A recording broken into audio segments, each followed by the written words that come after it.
तो ये जो ज्योतिष है ये वास्तविकता में है क्या? हमारे पास 4 वेद हैं। वेद का एक शाब्दिक अर्थ होता है शिक्षा, कल्प, व्याकरण, निरुक्त, छंद और ज्योतिष। तो 14 विद्या में 4 वेद हो गए, 6 शास्त्र हो गए, न्याय, पुराण, मीमांसा, धर्मशास्त्र। ऐसा शास्त्रों में कहा गया है कि ज्योतिषाम अयनम चक्षु। चक्षु मतलब नेत्र। एक चीज मैं इसमें जानना चाहूंगा, बहुत ही अच्छी पुस्तक है बृहद संहिता, सबको पढ़नी चाहिए। 4 ज्योतिषी नियुक्त करने चाहिए और एक मध्य में ज्योतिषी होना चाहिए। अच्छा, ये ज्योतिष का प्रादुर्भाव कहाँ से है? दूसरे धर्म के जो लोग हैं वो भी इस ज्ञान के साथ। जय जय श्री जगन्नाथ। मैं गौरव दुबे एक बार फिर आपके सामने उपस्थित हूँ और आज जिस विषय पर हम बात करने वाले हैं वो विषय हमारे समाज में बहुत ज़्यादा प्रचलित होता जा रहा है।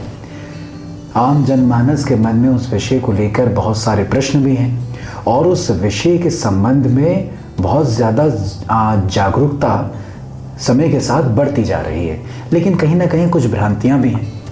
तो मैं जिस विषय की बात कर रहा हूँ वो विषय है ज्योतिष।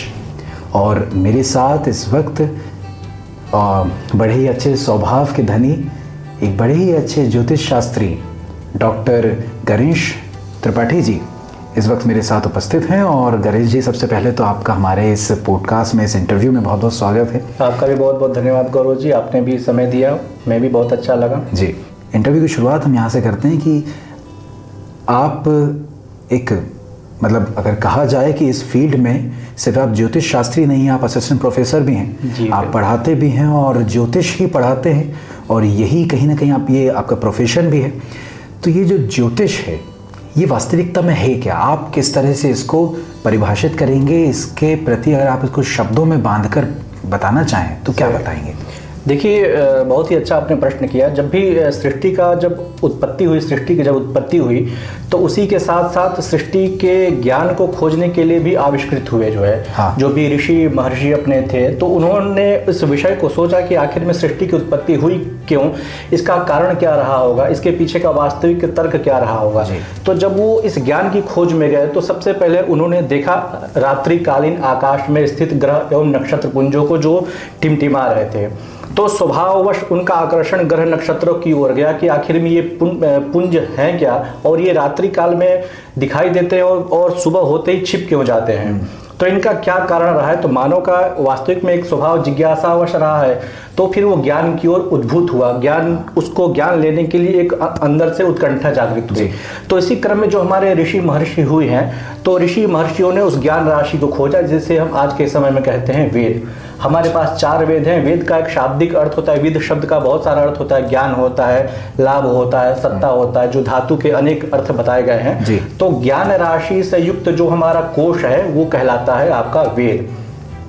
तो 4 वेद की, पहले तो प्राचीन काल में एक ही वेद था, लेकिन कालक्रम में जब व्यास जी आए तो उस समय से 4 वेदों की मतलब रचना हो गई, वेदों का वर्गीकरण हो गया। तो जो हमारे वेद में प्रतिपादित मंत्र हैं या वेद में प्रतिपादित जो ज्ञान है, वेद में प्रतिपादित जो अर्थ है या फिर उनका वास्तविक जीवन से क्या संबंध है, दर्शन से क्या संबंध है, तो जब इन सारी चीजों को जब ढूंढने का प्रयास किया गया तो उसमें 6 शास्त्र हमारे निकल करके आए। अच्छा। शिक्षा, कल्प, व्याकरण, निरुक्त, छंद और ज्योतिष। तो ये 6 शास्त्र जो होते हैं हमारे, यदि देखा जाए प्राचीन भारतीय वाङ्मय में, तो 14 विद्याओं का उल्लेख प्राप्त होता है। बिल्कुल। तो 14 विद्या में 4 वेद हो गए, 6 शास्त्र हो गए, न्याय, पुराण, मीमांसा, धर्मशास्त्र इत्यादि करके हमारे 14 विद्याएं हैं जो प्राचीन काल में सभी के लिए अनिवार्य होती थी। तो इन 6 शास्त्र में शिक्षा, कल्प, व्याकरण, निरुक्त, छंद और ज्योतिष, प्रत्येक का अपना अपना एक महात्म्य है और प्रत्येक का एक निर्धारित कालखंड है अथवा प्रत्येक का एक निर्धारित प्रतिपाद्य विषय है।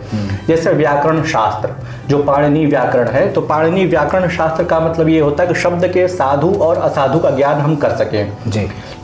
शिक्षा का काम होता है कि जो वेद में प्रतिपादित छंद हैं, ऋषि हैं, मंत्र हैं, उनके उच्चारण शैली कैसी है, उदात्त, अनुदात्त इत्यादि का क्या भेद है, इन सभी भेदों को समझने के लिए हमें पढ़नी पड़ती है शिक्षा, याज्ञवल्क्य शिक्षा इत्यादि ग्रंथ है।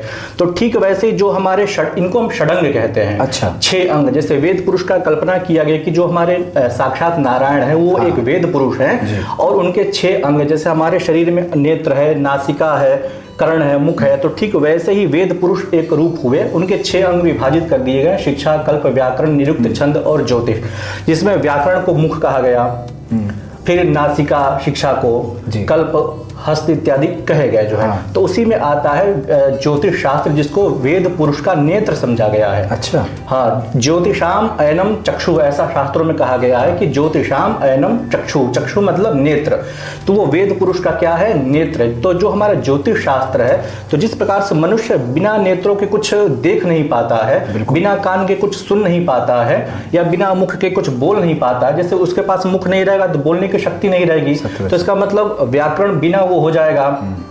तो ठीक वैसे ही यदि वो नेत्र रहित है तो इसका मतलब वो काल ज्ञान रहित है। हाँ। तो शिक्षा, कल्प, व्याकरण, निरुक्त, छंद और जब ज्योतिष हुआ, तो ज्योतिष में जो प्रतिपाद्य विषय हैं उनका मूल प्रयोजन होता है कि शुभाशुभ काल का ज्ञान करना। हाँ।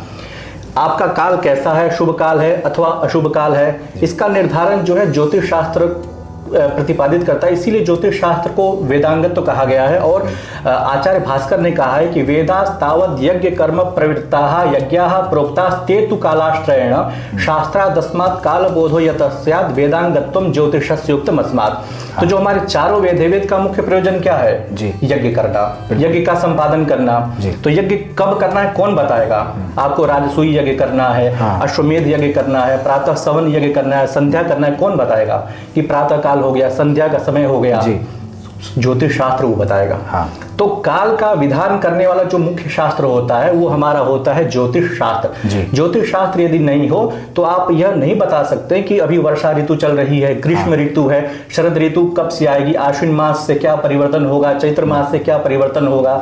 मतलब आप समझिए जो ज्योतिष की जो परिभाषा बताई गई है वो इतनी मतलब सटीक गणना है। ज्योतिष की सारी गणनाएं सटीक होती हैं। क्योंकि जो आपने बताया, जैसे मौसम का आपने कहा, तो अलग अलग ऋतुएं जब आती हैं कि देखने से तो हमें समझ में आ जाएगी, जब गर्मी पड़ेगी तो गर्मी का महीना है या वर्षा ऋतु आएगी, लेकिन उसकी जो सटीक गणना है कि कब से शुरू होनी है, उसकी तिथि क्या है, उसका दिन क्या है, तो वो कहीं ना कहीं आपका ये ज्ञान बताता है। बिल्कुल। ज्योतिष आपने शास्त्रों का वर्णन किया, वेदों का वर्णन किया, एक चीज मैं इसमें जानना चाहूंगा। कहीं ना कहीं वैसे तो सभी वेदों में उल्लेख मिलता है, पर जहां तक मेरा ज्ञान है ऋग्वेद में इसका विशेष वर्णन है, ऐसा कुछ भी है? देखिए, चारों हमने बताया ना, वेद जो है ज्ञान राशि होती है।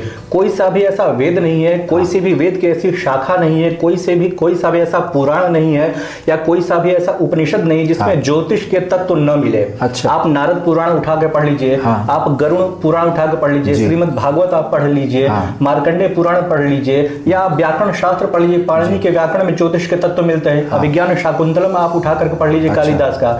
तो कोई सा भी ऐसा शास्त्र नहीं है जिसमें इन 6 शास्त्रों की प्रवृत्ति ना हो। अच्छा। तो आप कुछ भी पढ़ लीजिए, आप शिक्षा पढ़ रहे हैं, व्याकरण पढ़ रहे हैं, निरुक्त पढ़ रहे हैं, सब में सभी शास्त्रों का एक दूसरे के साथ अंतर संबंध होता ही है। जैसे मान लीजिए हमारा शरीर है, यदि हमारा शरीर यदि हाथ न रहे तो हम अपंग कहलाएंगे जी। तो उसी तरह से एक भी शास्त्र से विहीन यदि व्यक्ति होता है तो वो अनधिकारी कहा जाता है। हमारे यहाँ कहा गया है कि शास्त्रों में कहा गया है कि ब्राह्मणेन निष्कारणो षडंगो वेदो ध्येयो ज्ञेयश्च, कि ब्राह्मण के द्वारा, द्विजातियों के द्वारा निष्कारण, मतलब कोई आपका कारण नहीं हो, कोई भी प्रयोजन नहीं हो, निष्कारण आपको 6 शास्त्रों का अध्ययन करना है और चारों वेदों का अध्ययन करना है। स्वयं भगवान ऐसा निर्देश कर रहे हैं। मतलब आपको ऐसा नहीं कि आप ज्योतिष पढ़ेंगे तो आपको अर्थ का अर्जन करना है, आप व्याकरण पढ़ेंगे तो आपको बच्चों से शुल्क लेकर के पढ़ाना है। निष्कारण आपको करना है, पर वो परम पिता परमात्मा देख रहा है, आपको वो स्वयं वो वृत्ति देगा, क्योंकि हमारे मंत्रों में, हमारे शास्त्रों में इतना सामर्थ्य है कि वो आपको योग्यवान बना देंगे। तो इसीलिए जितने भी तत्व हैं उसमें आपको ज्योतिष जरूर मिलेगा। और यदि ज्योतिष की आप बात कर रहे हैं तो ज्योतिष के देखा जाए तो उसके 3 आज के समय में प्रमुख भेद हैं। वैसे अनंतम वही वेदाः कहा गया है और अनंतानि शास्त्राणि भी कहा गया है। तो ज्योतिष शास्त्र भी अनंत है, किंतु उसको बांधने के लिए 3 भागों में विभाजित कर दिया गया है, सिद्धांत, संहिता और होरा। ये 3 इसके मुख्य भेद है। कुछ लोग केरल और शकुन को भी मानते हैं, तो जो पंच स्कंधात्मकम ज्योतिष शास्त्र में कहा गया है। तो लेकिन 3 मुख्य हैं। जो वराहमिहिर का जो हमारा सिद्धांत है, जो उज्जैन में थे, लगभग 5वीं शताब्दी का उनका काल माना जाता है। वराहमिहिर का मुझे लगता है वर्णन कुछ इस प्रकार भी मिलता है कि उन्हीं से शिक्षा ग्रहण करके जो विक्रमादित्य हैं उन्होंने अपने जीवन में कई कार्य भी किए हैं। शिक्षा हाँ देखिए, जो विक्रमादित्य के जो नवरत्न थे, धन्वंतरी, क्षपणक, अमर सिंह, बेताल भट्ट, खरपर, कालिदास, वराहमिहिर, ये सब अवंती में रहते थे। हाँ। और विक्रमादित्य के नवरत्नों में से एक थे। ज्योतिष से संबंधित कुछ भी काम होता था, स्वयं विक्रमादित्य तो शास्त्र के ज्ञाता तो थे ही, पहले के राजा महाराजा स्वयं शास्त्र के प्रकांड पंडित होते थे। तो ज्ञान तो होता था ही, लेकिन वराहमिहिर जो है, वराहमिहिर उनको दिशा निर्देश करते थे कि, और आप आश्चर्य होगा, वराहमिहिर की बहुत ही अच्छी पुस्तक है बृहद संहिता, सबको पढ़नी चाहिए। वो इंसाइक्लोपीडिया है। उस वराहमिहिर की बृहद संहिता में जो राजमहल कैसा होना चाहिए, प्रासाद कैसा होना चाहिए, ज्योतिषी की व्यवस्था क्या होनी चाहिए, ज्योतिष का लक्षण क्या होना चाहिए, आकाश में धूमकेतु इत्यादि दिखाई दे रहे हैं, उसका क्या दुष्प्रभाव हमारे ऊपर हो सकता है, ये सारी बातें बताई गई है। तो वहीं पर वराहमिहिर कहते हैं कि जो राज ज्योतिषी होता है वो राजा को, जो है प्रत्येक राजा को अपने जो उसका सीमा है, सीमा के चारों दिशाओं में 4 ज्योतिषी नियुक्त करने चाहिए और एक मध्य में ज्योतिषी होना चाहिए। अच्छा। और वो प्रत्येक दिन का डाटा कैलकुलेशन आप देखिए कि वो प्रत्येक दिन का डाटा कैलकुलेट करते थे। दिन में नक्षत्रों को देखते थे, रात्रि में भी देखते थे, चांद इत्यादि सबको देख करके डाटा वो रखते थे। और उसके बाद वो सूचित करते थे, जो मुख्य मध्य स्थित जो ज्योतिषी होता था, तो उसको वो सूचित करते थे कि आज का आपका आकाशीय मैप ये है। अच्छा। तो चारों दिशाओं में एक एक ज्योतिषी को नियुक्त करते थे और एक ज्योतिषी का दायित्व होता था कि वो 2 दिशाओं को कवर करे। अच्छा। ईशान कोण में किसी को एक नियुक्त कर दिया तो वो ईशान कोण देखेगा और पूर्व दिशा को देखेगा। अग्नि कोण में किसी को नियुक्त किया तो वो अग्नि कोण देखेगा, दक्षिण दिशा को देखेगा। अच्छा। मतलब 4 ज्योतिषी 2-2 दिशाओं का वो देखेंगे, एक दिशा एक विदिशा।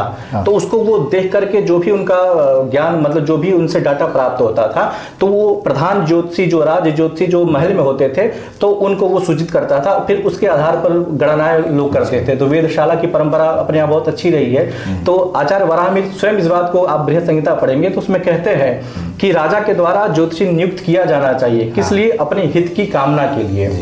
नहीं तो उसका कारण बताइए, कारण बड़ा अच्छा देते हैं। और वो कहते हैं कि जो उल्कापिंड इत्यादि होते हैं वो अकस्मात पृथ्वी पर कभी भी गिर सकते हैं। तो एक व्यक्ति होना चाहिए जो मॉनिटर करे, आकाश को देखे, आकाश को देख के वो अंदाजा लगा सके कि देखिए उल्का पिंड वहां से जा रहा है तो शायद ये पृथ्वी पर गिर सके, तो इसलिए सभी प्राणियों की रक्षा हो सके, इस निमित्त वो ज्योतिषी निर्धारित करते थे। तो अपने ऐसी बड़ी अच्छी आजकल तो इतनी बड़ी बड़ी मशीन्स आ गई हैं, उनके थ्रू देखा जाता है, सैटेलाइट के थ्रू पता करते हैं। लेकिन उस समय भी इतना विकसित विज्ञान हमारे भारत देश में जो सनातन पद्धति उसमें रहा। अच्छा, आपने अब यहाँ मुझे एक बात मेरे मन में ये आ रही है कि आपने अलग अलग शास्त्रों का वर्णन करा। आपने कहा कि हर शास्त्र में, हर ग्रंथ में, हर पुराण में आपको ज्योतिष का अंश मिल ही जाएगा। परंतु प्रश्न मेरा एक ये है कि ज्योतिष शास्त्र का या ज्योतिष का ये ज्योतिष का प्रादुर्भाव कहाँ से है? सही।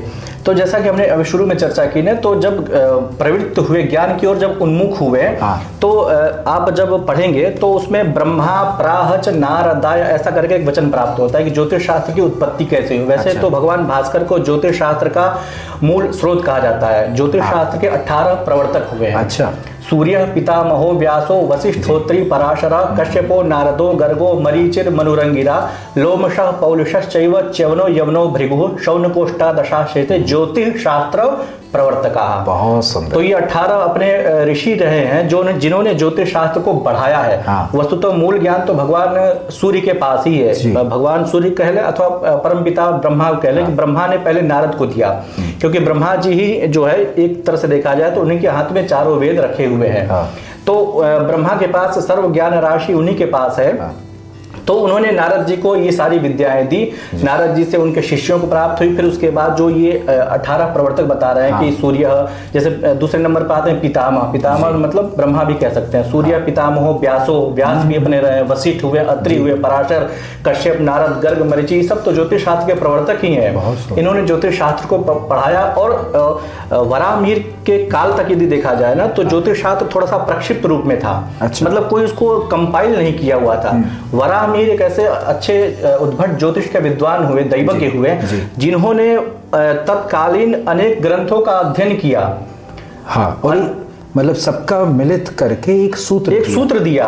उन्होंने ऐसा नहीं, देखिए ज्योतिष शास्त्र की 3 शाखाएं हैं, सिद्धांत, संहिता, होरा, और वराहमिहिर एक ऐसे विद्वान हुए थे, प्रकांड विद्वान हुए थे। उन्होंने तीनों स्कंधों पर काम किया, समान रूप से तीनों इसके स्कंधों पर लेखनी चलाई। सिद्धांत लिखना प्रारंभ किए तो पंच सिद्धांतिका जैसे ग्रंथों को लिख डाले, जहां पर पितामह सिद्धांत, रोमक सिद्धांत, वशिष्ठ सिद्धांत, पौलिश सिद्धांत का वर्णन किए हुए हैं। बड़े बड़े महनीय सिद्धांत जो जिनका आधार करके आज पंचांग हम बनाते हैं, सूर्य सिद्धांत का आधार करके हम पंचांग बनाते हैं। बहुत सुंदर। होरा शास्त्र लिखना प्रारंभ किया तो बृहद जातक, लघु जातक, टिकनिक यात्रा, पंचपक्षी जैसे अनेक 13 ग्रंथों का प्रणयन उन्होंने किया। अच्छा। और संहिता शास्त्र में बृहद संहिता या समास संहिता, इस तरह के ग्रंथ उन्होंने प्रणयन किए। तो पहले शास्त्र था, लेकिन वराहमिहिर एक ऐसे ज्योतिषी हुए हैं जो स्तंभ रूप में स्थापित है, और उनके बाद से लेखन की परंपरा बहुत चल पड़ी। हाँ।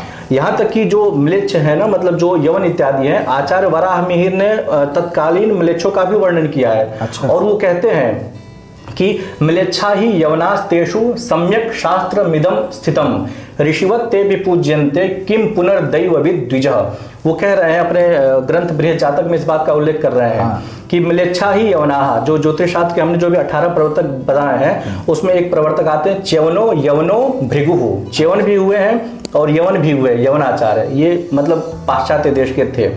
तो यवनाचार्य प्रतिपादित उस समय में ज्योतिष शास्त्र था। अच्छा। तो आचार्य कहते हैं कि म्लेच्छा ही यवनाः, यवन जो है वो म्लेच्छ है, मतलब द्विजाति से भिन्न है। हाँ। लेकिन उन्होंने भी इस शास्त्र पर बहुत आधिपत्य किया हुआ है। हाँ। तो वो भी शास्त्र का आचरण करने के कारण ऋषिवत पूज्य है। हाँ। तो भाई ज्योतिषी यदि द्विज उसको पढ़ेगा तो वो क्यों नहीं हो सकता उससे पढ़ करके, क्योंकि उसका तो स्वाभाविक ही है, ब्राह्मण का तो स्वाभाविक ही है कि शिक्षा इत्यादि का अध्ययन करे। हाँ। निष्कारण षडंग हमने जैसा बताया उसका वो अध्ययन करे जो है। तो ब्राह्मण का तो दान लेना, दान देना, शिक्षा ग्रहण करना, शिक्षा देना, शिक्षा लेना, शिक्षा देना, ये 6 कर्म तो स्वयं भगवान कृष्ण ने भी बताया भगवत गीता में। तो ये उसी का एक तरह से कह ले। अच्छा। तो उस प्रादुर्भाव आप कह सकते हैं उस चीज को लेकर के जो है।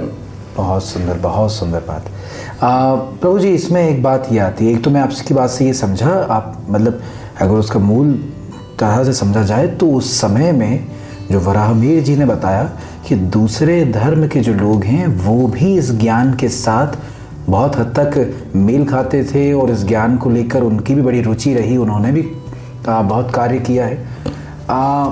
इसमें एक चीज़ मेरी ये है कि अभी हम थोड़ी देर पहले जब वार्तालाप कर रहे थे तो इस इंटरव्यू की शुरुआत में मैं महाराज जी से बात कर रहा था, तब आपने शुक्ल यजुर्वेद का वर्णन किया। जी जी। ये शुक्ल यजुर्वेद क्या है, उसके बारे में आप क्या बता रहे थे? मैं चाहूँगा आप। देखिए, अपने यहाँ तो शास्त्रों में कहा गया कि अनंतम वही वेदाः। वेद जो है अनंत है,